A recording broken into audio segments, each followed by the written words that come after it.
Welcome back, everyone. I'm Kai, and in today's video, we're continuing our series for the PMI Professional in Business Analysis PMI-PBA. We'll be diving into questions 81 through 100. Let's get started. Question 81. A project requirements baseline is established and approved. A stakeholder then submits a new requirement through the change control process. How can the business analyst determine the impact on existing requirements?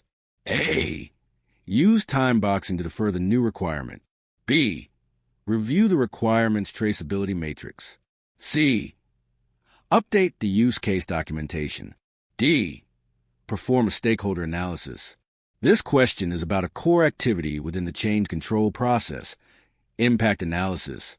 When a new requirement is proposed after the baseline has been set, the business analyst's first responsibility is to understand the full impact of that change. This includes determining how the new requirement might affect the existing approved requirements. Let's break down the options. A.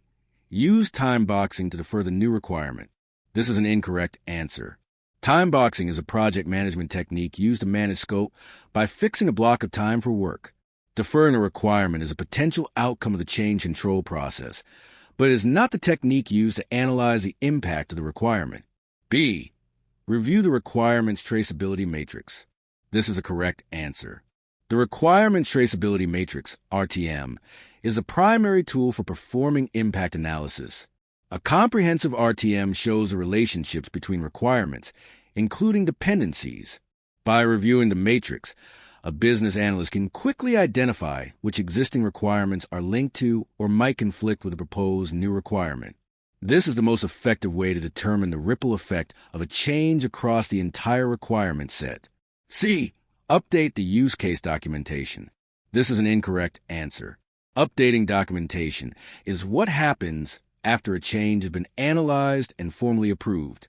It is a part of implementing the change, not the initial analysis of its impact. D. Perform a stakeholder analysis. This is an incorrect answer. A stakeholder analysis is a technique used to identify stakeholders and understand their interests and influence. While it's important to know which stakeholder requested the change, this analysis does not help determine the technical or functional impact on the existing set of requirements. Question 82. A business analyst has captured all the requirements from the various stakeholders within the organization and has compiled them into a complete list. After reviewing the list of requirements with the stakeholders, it is determined that the list of requirements is too large and will exceed the allotted budget. Which tool or technique should the business analyst use with the stakeholders to prioritize the requirements to determine which requirements are approved, deferred, or rejected? A. SMART goals. B. Moscow analysis. C. SWOT analysis. D. Time boxing analysis. This question presents a very common project scenario. The desired scope, the full list of requirements, is larger than the available budget. This situation requires the business analyst to facilitate a prioritization exercise with stakeholders to decide which requirements are most critical. The question asks for the name of a technique specifically used for this purpose. Let's break down the options. A. SMART goals. This is an incorrect answer. The SMART acronym, specific, measurable, achievable, relevant, time-bound, is a framework for writing well-defined goals and objectives. It is a technique for ensuring goals are high quality, not for prioritizing a list of existing requirements. B. Moscow analysis. This is a correct answer.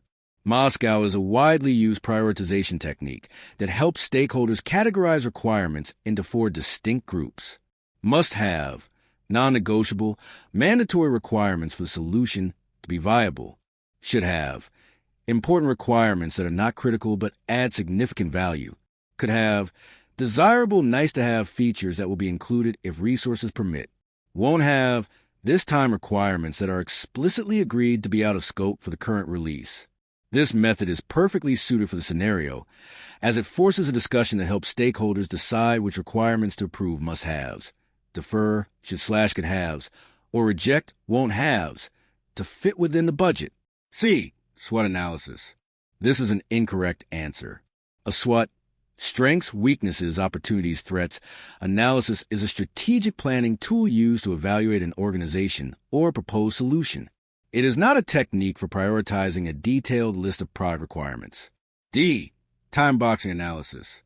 This is an incorrect answer. Time boxing is a project management approach where the schedule is fixed and the scope is adjusted to fit within that time. While prioritization techniques like Moscow are essential for a time boxing approach to work, time boxing analysis is not the name of the prioritization technique itself. Question 83. A key component of the business analyst's role during acceptance testing is to A. Delegate execution of acceptance testing and defect identification to users. B. Execute all acceptance tests on behalf of the user community. C. Act as a resource only when users encounter difficulties while performing tests. D.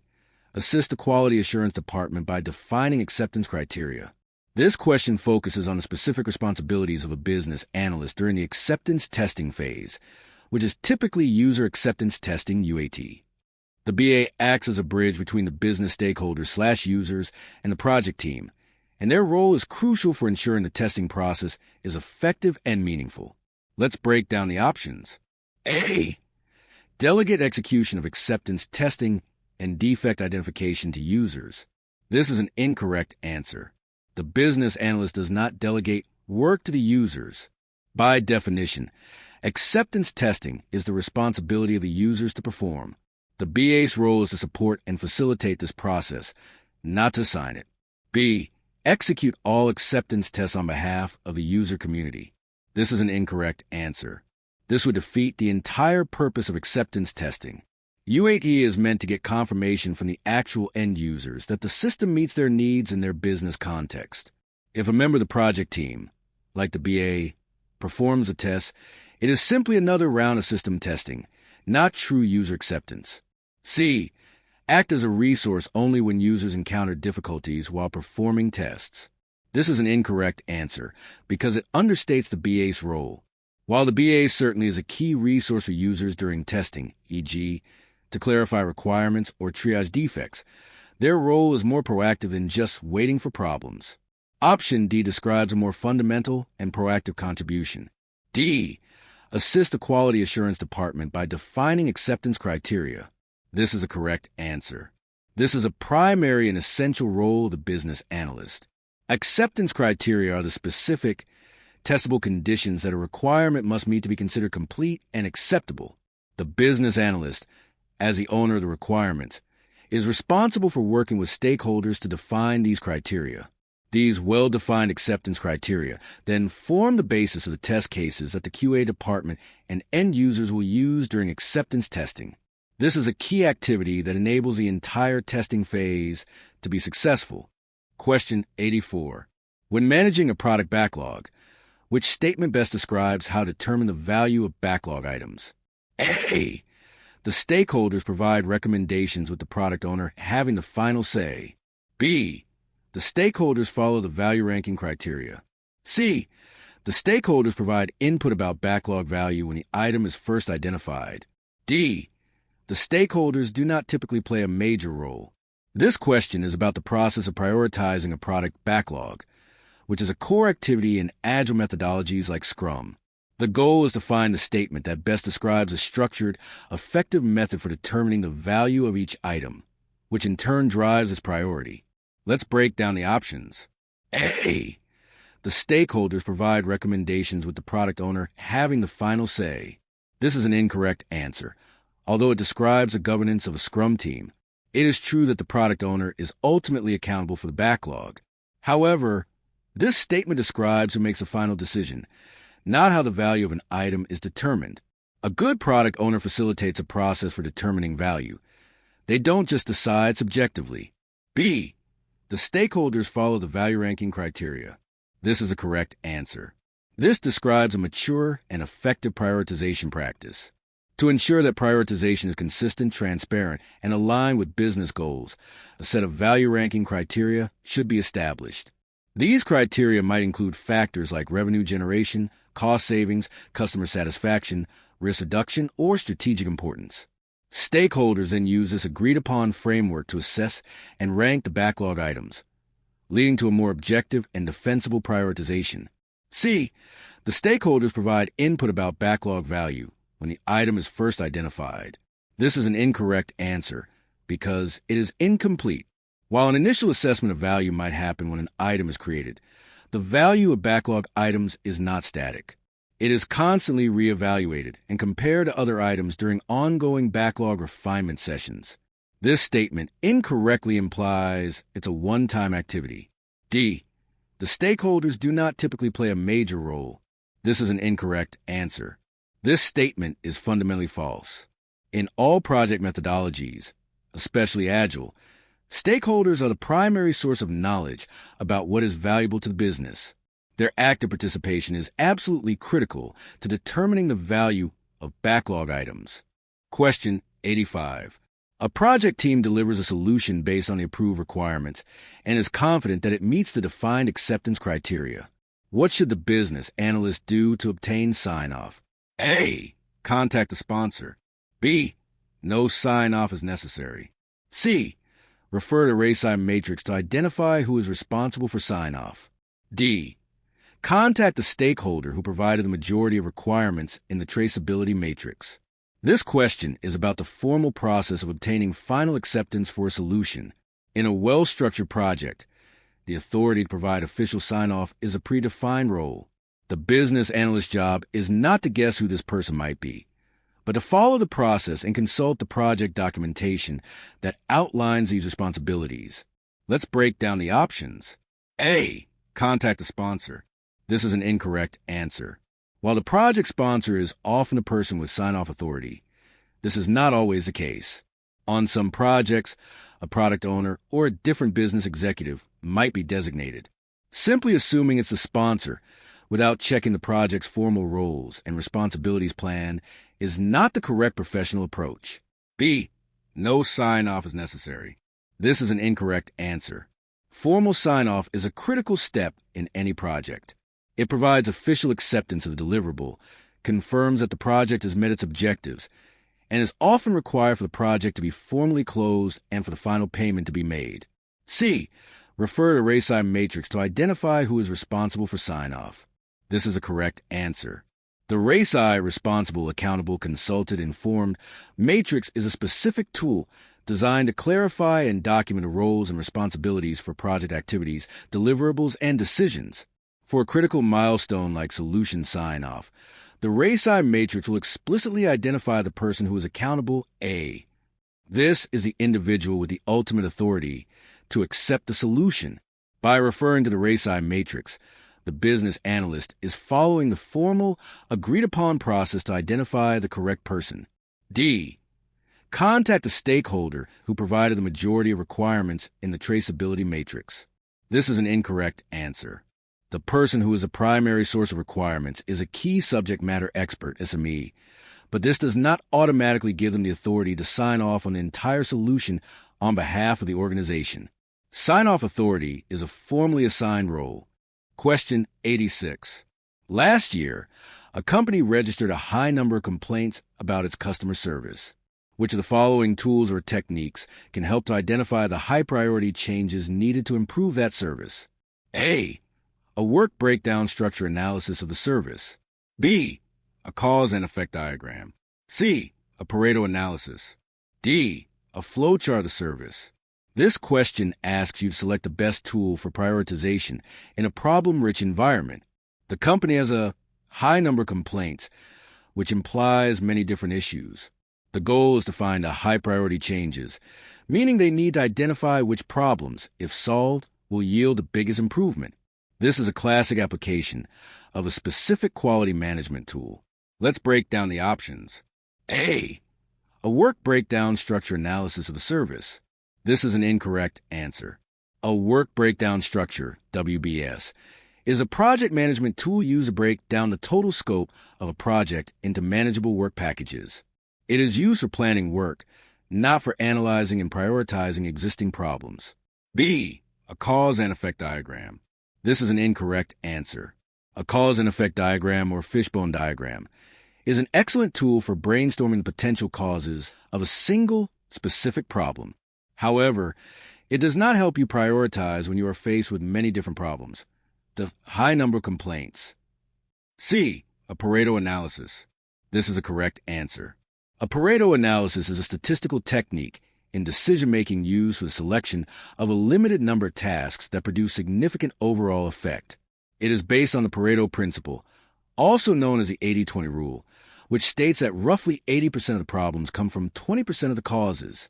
By categorizing complaints and creating a Pareto chart, the company can visually identify the vital few causes that are responsible for the majority of the customer service complaints. This allows them to focus their limited resources on the high-priority changes that will have the greatest impact. D. A flowchart of the service. This is an incorrect answer. Creating a flowchart of the customer service process would be a useful step to understand the current workflow. However, the flowchart itself does not provide data on the frequency or impact of problems within the process, and therefore cannot be used to prioritize which changes are most important. Question 87. While preparing a business case, an experienced business analyst faces difficulty in deciding which of three different solution options to recommend.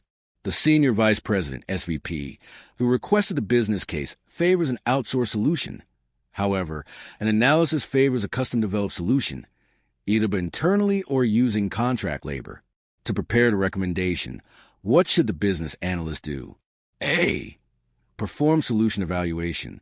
B. Recommend the SVP's choice, as it is most likely to be adopted. C. Review the stakeholder analysis. D. Formulate a weighted ranking matrix. This question presents a complex situation where a business analyst's data-driven analysis conflicts with the preference of a powerful stakeholder.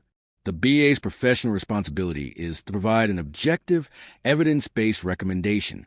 The question asks for the formal process the BA should follow to structure this recommendation in a defensible way. Let's break down the options. A. Perform solution evaluation. This is a correct answer. Solution evaluation is the formal business analysis process of assessing proposed solutions to determine how closely they meet stakeholder requirements and business objectives. This process involves defining objective evaluation criteria, assessing the different options against these criteria, and recommending the solution that provides the most value. Even though some initial analysis has been done, the conflict and difficulty in deciding call for a formal, structured solution evaluation. This provides a transparent and objective basis for the final recommendation, which is much more powerful than a simple opinion. B. Recommend the SVP's choice, as it is most likely to be adopted. This is an incorrect answer. The role of a business analyst is to be an objective advisor to the business.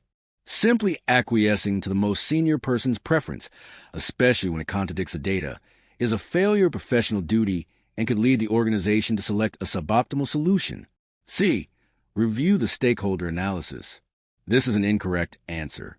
While reviewing the stakeholder analysis is a wise step to understand the SVP's influence and concerns, it is a tool for managing stakeholder relationships, not for evaluating the solution options themselves. It helps in planning how to present the recommendation, but not in creating the recommendation itself. D. Formulate a weighted ranking matrix. This is an incorrect answer, although it's a strong distractor. A weighted ranking matrix is an excellent tool that is often used during the solution evaluation process. However, perform solution evaluation, option A, is the name of the overall process itself, which includes using tools like a weighted ranking matrix. In PMI questions, the broader process is often a better answer when it accurately describes the overall task, which in this case is to prepare a formal recommendation. Question 88. A project team has been assembled to reduce production costs. The business analyst is working with the project team to review and approve requirements. A stakeholder from the assembly line area has an issue with one of the requirements, since it is dependent on using existing equipment that is set to be retired within the next 6 months. Which of these techniques will the business analyst use to manage issues identified by stakeholders with requirements to ensure that those issues are resolved? A. Interviews. B. Problem tracking. C. Process modeling. D. Estimation. This question describes a scenario where, during a requirements review, a stakeholder identifies a significant issue or conflict that makes a requirement unfeasible. The BA's task is not just to acknowledge the issue, but to formally manage it to ensure it gets resolved. The question asks for the name of the technique used for this purpose. Let's break down the options. A. Interviews. This is an incorrect answer. An interview is an elicitation technique used to gather information. The business analyst might conduct an interview with a stakeholder to better understand the issue, but the interview itself is not the process for managing the issue through to its resolution. B. Problem tracking. This is the correct answer. Problem tracking, also known as issue tracking, is the formal process used to capture, document, monitor, and manage issues, risks, and effects that arise during a project. When the stakeholder raises this critical issue, the business analyst should log it in a problem tracking system. This creates a formal record, allows for assignment of the issue to an owner, and ensures that its status is tracked until a resolution is agreed upon and implemented, e.g., the requirement is changed or the equipment's retirement is postponed. C. Process modeling. This is an incorrect answer. Process modeling is a technique used to create a visual representation of a business process. It is a tool for analysis and requirements definition, not a system for managing and resolving issues. D. Estimation. This is an incorrect answer.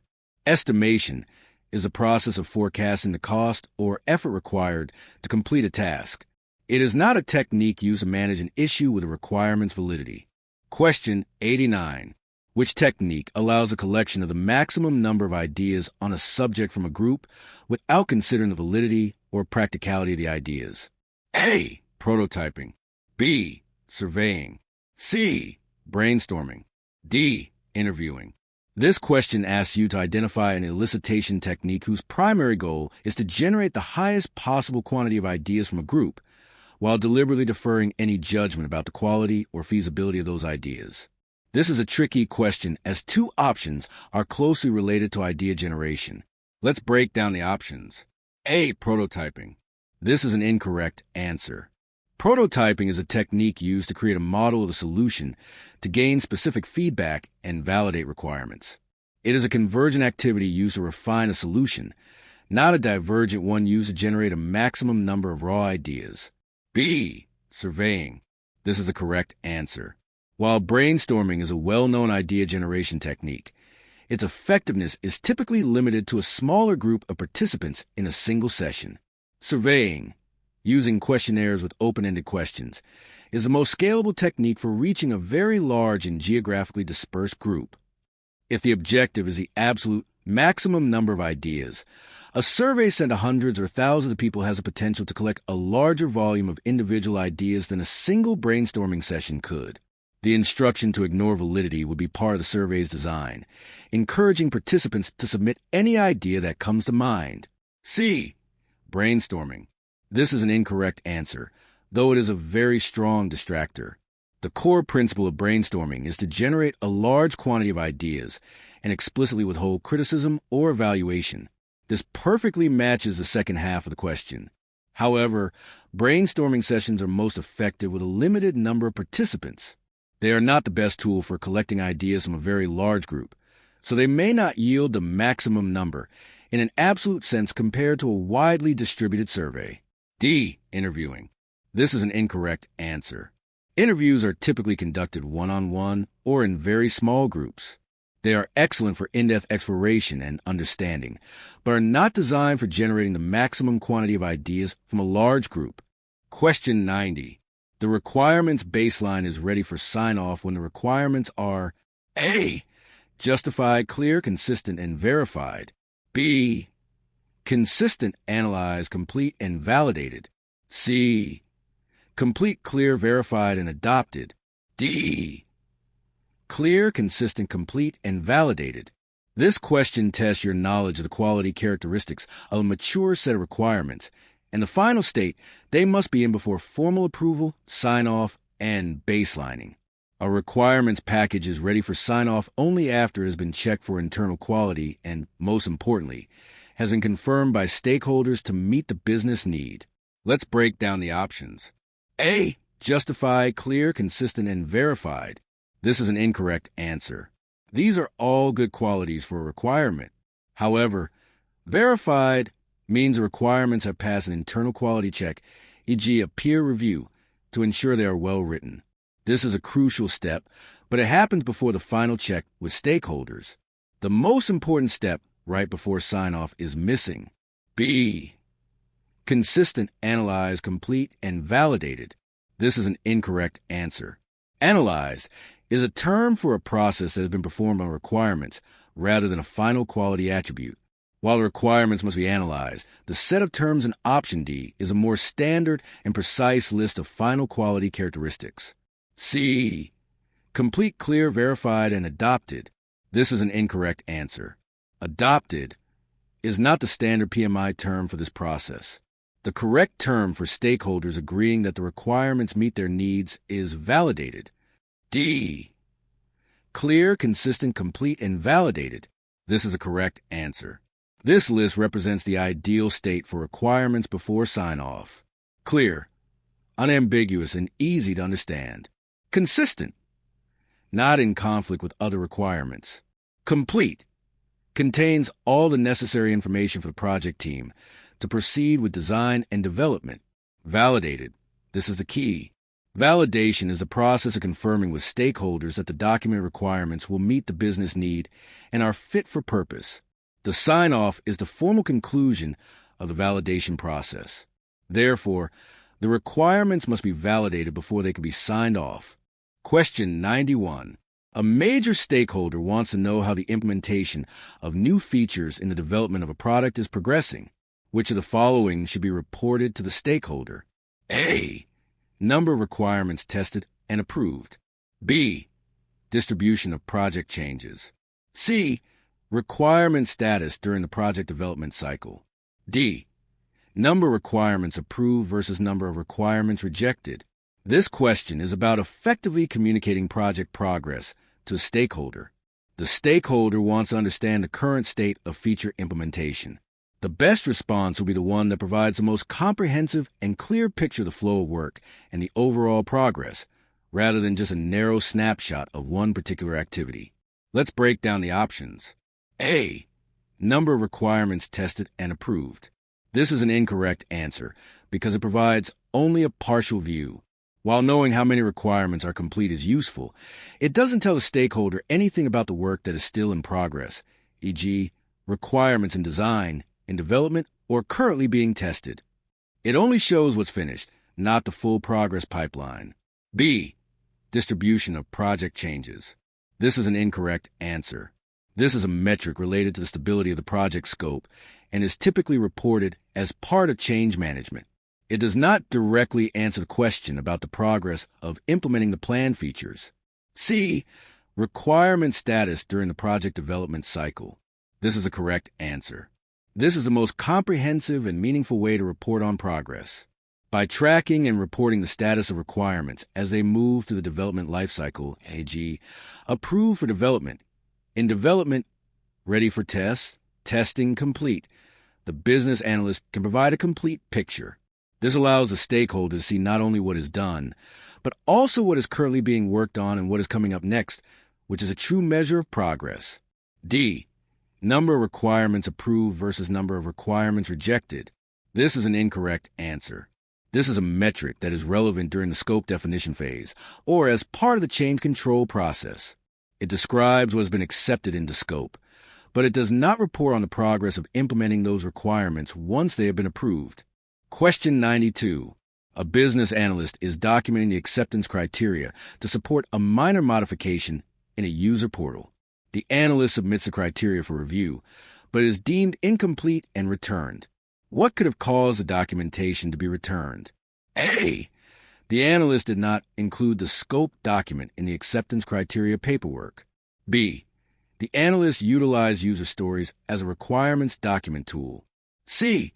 The analyst failed to gather any baseline information. D. The analyst performed forward and backwards traceability.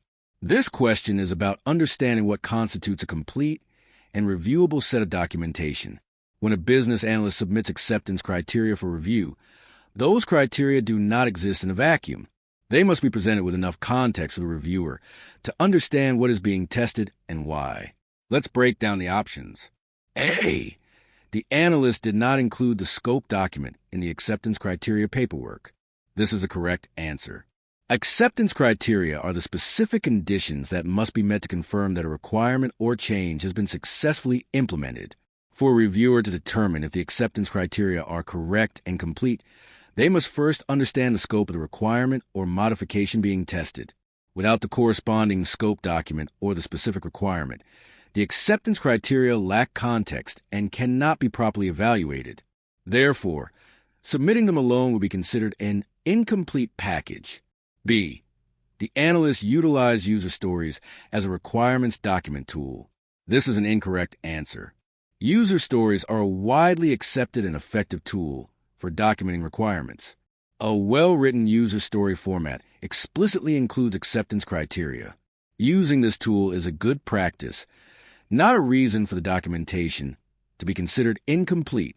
C. The analysts fail to gather any baseline information. This is an incorrect answer. While failing to gather baseline information, e.g., about the current system's performance, could lead to poorly defined requirements or acceptance criteria, the most direct reason for a reviewer to deem a submission incomplete is the lack of context provided by the scope of the change itself. D. The analyst performed forward and backwards traceability. This is an incorrect answer. Performing requirements traceability is a sign of a thorough and well-managed process. It is a best practice that helps ensure requirements are linked and covered. It is not a cause for documentation to be returned. Question 93. In the middle of a project, a new requirement was added to the scope. The business analyst must determine if any impacts, dependencies, or risks are associated with the addition to the scope. What tasks should the business analyst perform in order to identify these impacts? A. Manage requirements traceability. B. Manage assumptions and constraints. C. Manage solution scope. D. Manage requirements prioritization. This question asks you to identify the formal business analysis task that includes performing an impact analysis on a new requirement. When a new requirement is introduced, the BA's responsibility is to understand how it affects the project as a whole. This is a core part of managing the project's boundaries and ensuring that changes are introduced in a controlled manner. Let's break down the options. A. Manage requirements traceability. This is an incorrect answer, though it is a very strong distractor.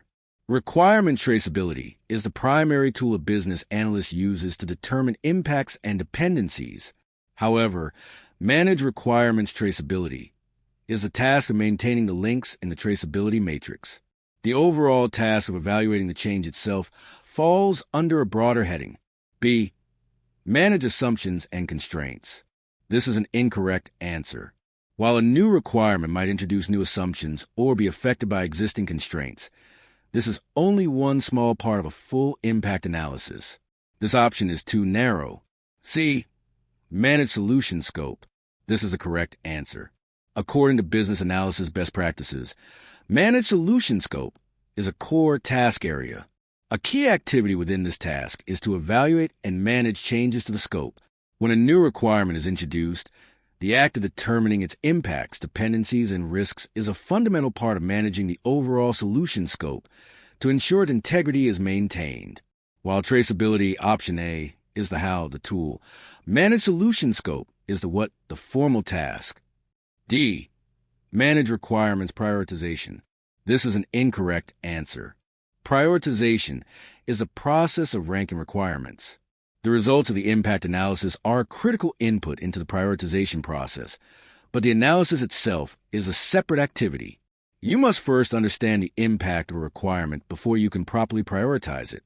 Question 94.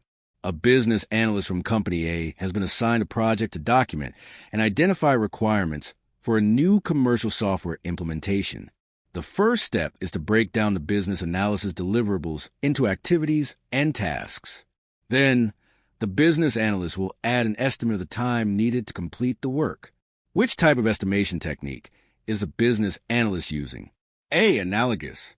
B. Bottom-up. C. Delphi. D. Parametric. This question is a test of your knowledge of different estimation techniques. The scenario provides a clear description of a process. First, a larger piece of work, business analysis deliverables, is broken down into smaller components, activities, and tasks, and then an estimate is created for that work. You need to match this process to the correct term. Let's break down the options. A. Analogous. This is an incorrect answer.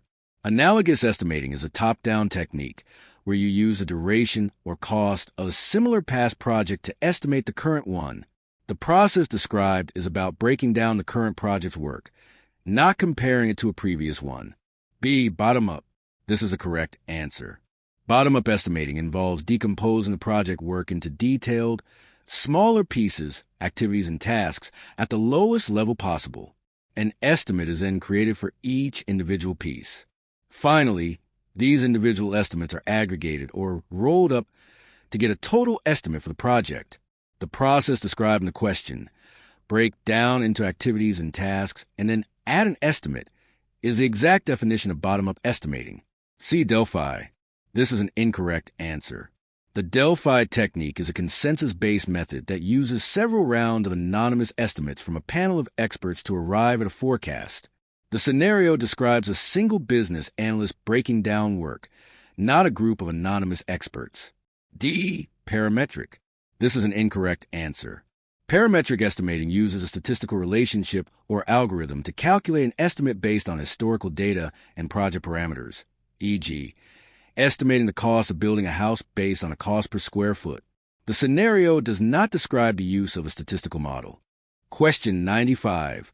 A business analyst is discussing the acceptance criteria for a new measurement system with the operations manager. The operations manager is particularly concerned about the accuracy of the new system because mistakes in data measurements could be extremely costly to fix. Which of the following is the best strategy to define the appropriate acceptance criteria? A. Quantify the risks associated with the measurement errors and update the risk register. B. Clearly define the maximum acceptable error rate for the new system. C. Ask the operations manager to formally accept the requirements documents. D. Plan a training session for the new system before it is handed over to the operations manager. This question is about how to write effective acceptance criteria, particularly for a non-functional requirement like accuracy. The operations manager has a valid but subjective concern. The business analyst's job is to translate this general concern into a specific, measurable, and verifiable statement that can be used to test the system and confirm its acceptability. Let's break down the options. A. Quantify the risks associated with the measurement errors and update the risk register. This is an incorrect answer. This is a risk management activity. While analyzing the risks of inaccuracy is important and helps justify why the acceptance criteria must be met, it does not in itself define what those criteria are. B. Clearly define the maximum acceptable error rate for the new system. This is a correct answer. This is the best strategy because it takes the vague concept of accuracy and makes it quantitative and testable. By defining a specific metric, such as the system's measurement error rate must not exceed 0.05%, the business analyst creates a clear, unambiguous acceptance criterion. The development team has a precise target to build towards, and the testing team has a clear benchmark to validate against. C. Ask the operations manager to formally accept the requirements documents. This is an incorrect answer. This is a process step for formal approval. The question is about how to define the criteria in the first place, not how to get them signed off. The manager cannot sign off if the criteria are not yet properly defined. D. Plan a training session for the new system before it is handed over to the operations manager. This is an incorrect answer. Training is a transition activity that helps ensure users can operate the system correctly. While user error can impact results, training does not address the inherent technical accuracy of the system itself, which is what the acceptance criteria must define. Question 96. Company A is working on implementing a new platform with multiple stakeholders. The business analyst has gathered the requirements and established a baseline. However, scope creep is a persistent problem. What could the business analyst have established to help manage the situation? A. Configuration management system. B. Sponsor sign-off. C. Change control process. D. Communication plan. This question describes a classic project problem, scope creep, which is the uncontrolled addition of requirements after the project scope has been defined and baselined. The question asks for the specific mechanism that a business analyst should establish to prevent this from happening in an uncontrolled way. Let's break down the options. A. Configuration management system. This is an incorrect answer, although it is a related concept. A configuration management system is a broader framework for versioning and managing all project artifacts. While it would include change control, the specific process for evaluating the merit and impact of proposed changes to scope is more accurately called a change control process. B. Sponsor sign-off. This is an incorrect answer. The sponsor sign-off on the initial requirements baseline is what allows the project to move forward. However, this single event does not, by itself, manage the ongoing request for changes that lead to scope creep. Sponsor sign-off is an important step within a change process, but it is not the process itself. C. Change control process. This is a correct answer. A change control process is a definitive tool for managing scope creep. It is a formal, documented procedure that dictates how any proposed change to the baseline must be handled. This typically involves submitting a formal change request, having the business analyst perform an impact analysis on scope, schedule, budget, etc., and then presenting the request and analysis to a governing body, like a change control board or the sponsor, for an official approve or reject decision. This process ensures that no changes are made without proper evaluation and authorization. D. Communication plan. This is an incorrect answer. A communication plan defines who gets what information and when. While good communication is important for managing stakeholder expectations, it is not the formal process used to control changes to the project scope. Question 97. The following requirement was included in a business requirements document. An API shall be built to send data back and forth from the accounting system to the customer relationship system so that name and address data can be synchronized. What should be done with this business requirement? A. It should remain because it specifies the reason why the business requirement is needed. B. It should be revised because it states a solution to the problem rather than the business need. C. It should be removed because it does not state how often the data should be synchronized. D. It should remain because it specifies the type of data and the source system. This question tests a fundamental principle of writing good requirements, the distinction between the what, the business need, and the how, the technical solution. A business requirement should define the problem to be solved or the capability needed, without prescribing a specific technical implementation. Let's analyze the requirement statement. An API shall be built. This part describes a specific technical solution, the how, so that name and address data can be synchronized. This part describes the actual business need, the what or why. Now let's break down the options. A. It should remain because it specifies a reason why the business requirement is needed. This is an incorrect answer. While it is good that the requirement includes a reason, so that the statement is fundamentally flawed because it leads with a prescribed solution. The presence of the reason does not fix this error. B. It should be revised because it states a solution to the problem rather than the business need. This is a correct answer. The phrase, an API shall be built, is a solution design, not a business requirement. By including this, the requirement prematurely constrains the technical team and prevents them from exploring other potential solutions, like a batch process, database replication, etc., that might be better or more cost-effective. The statement should be revised to focus only on the business need. For example, the system shall ensure that customer name and address data is synchronized between the accounting system and the customer relationship system. C. It should be removed because it does not state how often the data should be synchronized. This is an incorrect answer. The lack of information about synchronization frequency, e.g., real-time, daily, is a problem of completeness, but it is not the primary flaw. The requirement should be revised to include this detail, not removed entirely. The more fundamental issue is that it dictates the solution. D. It should remain because it specifies the type of data and the source system. This is an incorrect answer. While including the data type and systems is good, it does not excuse the primary flaw of embedding the technical solution within the business requirement. The statement still needs to be revised. Question 98. What should the business analyst do to ensure that all requirements meet a quality checklist before the development and testing phase? A. Negotiate with the client to standardize the requirements. B. Assign a verification method to each requirement. C. Validate the requirements deemed important by the stakeholders. D. Obtain approval from engineering for partial testing of the requirements. This question is about the process of requirements verification. Verification is the work a business analyst does to ensure that the requirements they have documented are high quality, meaning they are clear, complete, consistent, and, most importantly, testable.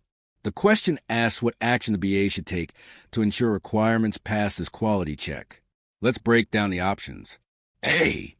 Negotiate with the client to standardize the requirements. This is an incorrect answer. Standardizing requirements by using templates in clear language is part of the business analyst's job, not something that is typically negotiated with a client. This is not the most direct action to ensure quality. B.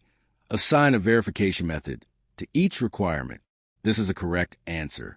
This is a key best practice for ensuring requirements quality. For each requirement, the business analyst should define how it will be verified. For example, a verification method could be inspection, demonstration, test, or analysis. By thinking about and assigning a verification method, the BA forces themselves to ensure that the requirement is written in a way that is clear, specific, and testable. If a verification method cannot be assigned, it is a strong indicator that the requirement is ambiguous or incomplete and fails a quality checklist. C. Validate the requirements deemed important by the stakeholders. This is an incorrect answer for two main reasons. First, it confuses validation, checking with stakeholders that the requirement meets the business need, with verification, checking the quality of the requirement statement itself. Second, all requirements, not just important ones, should meet quality standards. D. Obtain approval from engineering for partial testing of the requirements.